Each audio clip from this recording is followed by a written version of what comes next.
Let's look at case studies to show some real world examples of companies that are making the world a better place or are actually solving a problem in the world. Because not all companies technically have to make the world a better place to be successful. We know that.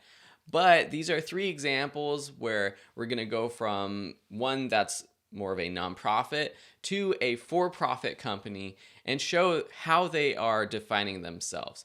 With all of these case studies, what we're trying to do is show you real-world examples of what we're teaching you in this class to tell you and to show that we're not just telling you nonsense. This is what people are actually doing to be a successful company, part of their digital marketing strategy. First, we have the Real Medicine Foundation. This is a nonprofit that works around the world solving some of the world's harshest problems. I actually did a project with them in college. I went over to India, went to a small village in the middle of India, Bilidoj, and we actually built a health center there, and we raised money in college. Really amazing project, and that's how I know about them. Right on their homepage they have their vision. So this is at realmedicinefoundation.org, and they talk about working with local populations to discover visionaries and leaders who are best able to solve the challenges faced in extreme poverty and disasters. Together, we create innovative solutions and strong communities that sustain the human capacity to thrive, turning aid into empowerment and victims into leaders. So this is kind of their vision. They don't specifically talk about the problems they're solving, but if you scroll down, you can see all kinds of things. They have links to, if you're interested in checking out. They do disaster relief. They work with different diseases, education, refugee support, malnourishment. That's what we were working on. So they have lots of different problems they're solving. So this is kind of a big overview of what they do.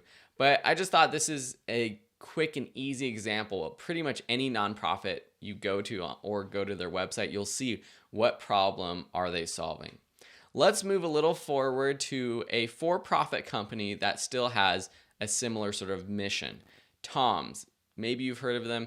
They're the company that makes the shoe, where their whole thing, their whole shtick is that they give away a pair of shoes for every pair of shoes that are purchased.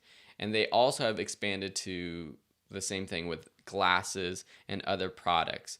So right here on their homepage, with every product you purchase, Tom's will help a person in need. So with their shoes, you're actually paying for them to send shoes to someone in need.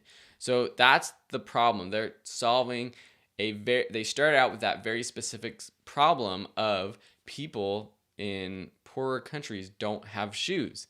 So what do? We sell shoes, and we charge a little bit of a higher price, but it's for a good cause because we're actually giving shoes to someone in need. So that's their problem that they're solving, and they show it on their brand, their website. Throughout this whole section of this course, I think it would be good to check out some of these companies that I'm showing you just to see sort of their whole brand identity too. We're going to talk more about that in an upcoming lesson. Lastly, we're moving from a nonprofit to a for-profit that has a really good mission about helping the world, to a company called Chubbies, which is on a mission to make the world a better place, but not by helping the poor necessarily. Chubbies makes short shorts for men and women now, but they started out as a company that made shorter shorts for men, specifically swim trunks, and then they expanded to just regular shorts. Now they're doing tops and everything like that. On their homepage, if you go to chubbiesshorts.com, you see their mission statement. And it starts with, "We believe in the weekend. We believe that short shorts is a redundancy. We believe in swim trunks, blah, blah, blah." So you can read this yourself. But some of the stuff that they believe in, we believe in comfort. We believe, we do not believe in the top button. Some of this stuff is kind of funny, but at the end of the day, what their mission is and what problem they're solving is that people are too serious. And short shorts kind of breaks that mold. And I actually don't own a pair of Chubbies myself. I totally believe in their mission. Maybe I'll go ahead and buy some right now. But I think it's a pretty cool sort of company mission statement, and it's a problem that not everyone sees as a problem, but they've stuck with it, and people have really latched onto this idea, and it kind of helps come across in all of their digital marketing strategies, their social media pages, their graphics, the style, their voice, stuff we're going to get into in the next few lessons and sections. So these were just a few case studies. If you have any examples of your own with a problem and a solution, we would love to check them out. So send them to us. And I hope you enjoyed this case study, and we'll see you in the next lesson.